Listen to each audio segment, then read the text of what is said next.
வணக்கம். ஒரு மலைக்குள் மறைந்திருக்கும் இரகசிய பெருமாள். அவரை பார்த்ததும் மனம் அமைதியாகிவிடும் ஒரு அபூர்வ தலம். அதுதான் விழுப்புரம் மாவட்டத்தில் உள்ள சிங்கவரம் ரங்கநாதர் கோயில். இந்த கோவிலின் பின்னால் இருக்கும் அதிசயம் என்ன தெரியுமா? இந்த ரங்கநாதர் கோயிலில் 14 அடி நீளமுள்ள சயன பெருமாளை வணங்குபவர்களுக்கு யமபயம் கிடையாது என்று கூறப்படுகிறது. குடைவரை கோயிலான இத்தலம் சிற்பக்கலைக்கு ஓர் சிறந்த எடுத்துக்காட்டாகும். இங்குள்ள மூலவர் ரங்கநாதர் என்றும் தாயார் ரங்கநாயகி என்றும் அழைக்கப்படுவர். தீர்த்தம் லக்ஷ்மி தீர்த்தம். இத்திருத்தலம் அனைவருக்கும் உணர்த்தும் கருத்து என்னவென்றால், ஒரு சமயம் இரண்யகசிபு என்ற அசுர மன்னன் தானே கடவுள், அனைவரும் தன்னையே இறைவனாக நினைத்து வணங்க வேண்டும் என்று தன் நாட்டு மக்களுக்கு ஆணை பிறப்பித்தான். இதை அனைவரும் ஏற்கவும் செய்தனர். இருப்பினும் அவனது மகன் பிரகலாதன் இதற்கு செவிசாய்க்கவில்லை. அவன் எண்ணம் செயல் அனைத்திலும் நாராயணனே நிறைந்திருந்தான். மகனென்றும் பாராமல் அவனுக்கு பல இன்னல்களை கொடுத்தான் இரணியன். ஒரு கட்டத்தில் மகனையே கொல்லத் துணிந்தான். அனைத்து சோதனைகளிலிருந்தும் மீண்டு வந்தான் பிரகலாதன். தூணிலும் இருப்பான் துரும்பிலும் இருப்பான் நாராயணன் என்று பிரகலாதன் கூற கேட்டதும் ஒவ்வொரு தூணாக உடைக்க எண்ணினான் இரணியன்.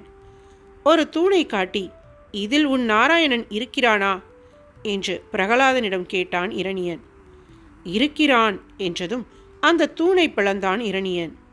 தூணிலிருந்து வெளிப்பட்ட சிங்கமுகன் இரணியனை தன் மடியில் கிடத்தி தன் கூரிய நகங்களால் பிளந்து மாய்த்தார். பிரகலாதனை தன் அருகில் வைத்து கொண்டார்.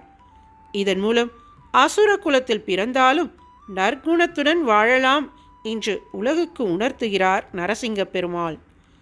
இக்கருத்தையே இத்திருத்தலம் அனைவருக்கும் உணர்த்துகிறது.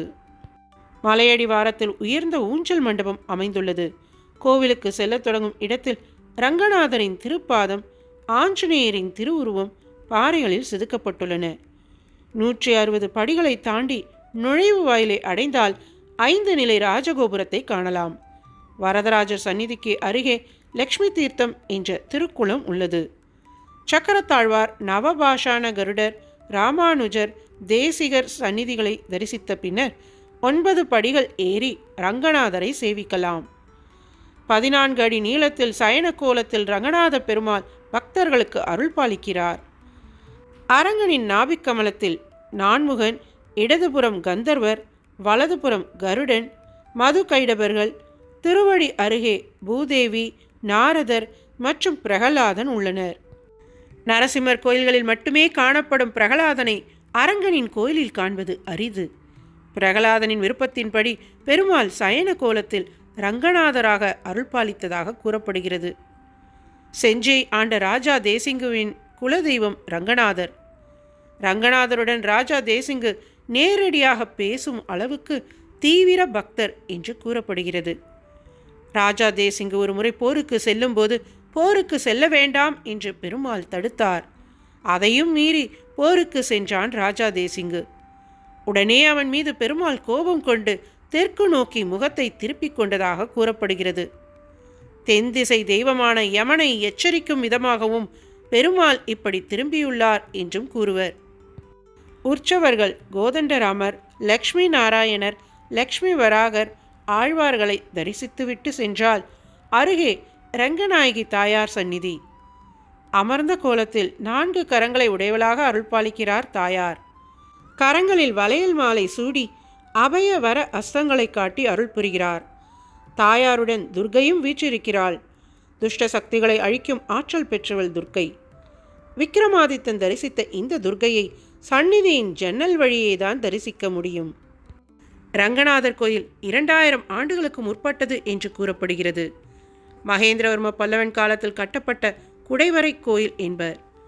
மகேந்திரவர்மனின் தந்தை சிம்மவிஷ்ணு ஒரு சமயத்தில் தான் அமைத்த அரண்மனை நந்தவனத்தில் உலா வந்து கொண்டிருந்தார். அப்போது ஒரு வராகம் அங்கு பூத்த மலர்களை உண்டு கொண்டிருப்பதை பார்த்தார். உடனே அதை விரட்டி சென்றார். அப்போது அது நீண்ட தூரம் சென்று இந்த மலையின் மீது ஏறி மறைந்து விட்டது. மன்னனும் வராகத்தை விரட்டி கொண்டு வந்ததால் ரங்கநாதரை தரிசிக்கும் பேறு பெற்றார். அன்று முதல் இந்த ஊருக்கு சிம்மாசலம் என்று மகேந்திரவர்மன் பெயரிட்டான். ரங்கநாதர் கோயிலின் வெளிப்பிரகாரத்திலிருந்து பரமபத வாசல் லக்ஷ்மி வராகர் சந்நிதியை காணலாம். பக்தர்கள் பலரும் ஷஷ்டியப்த பூர்த்தி நிகழ்வை இங்கு செய்து கொள்வார்கள்.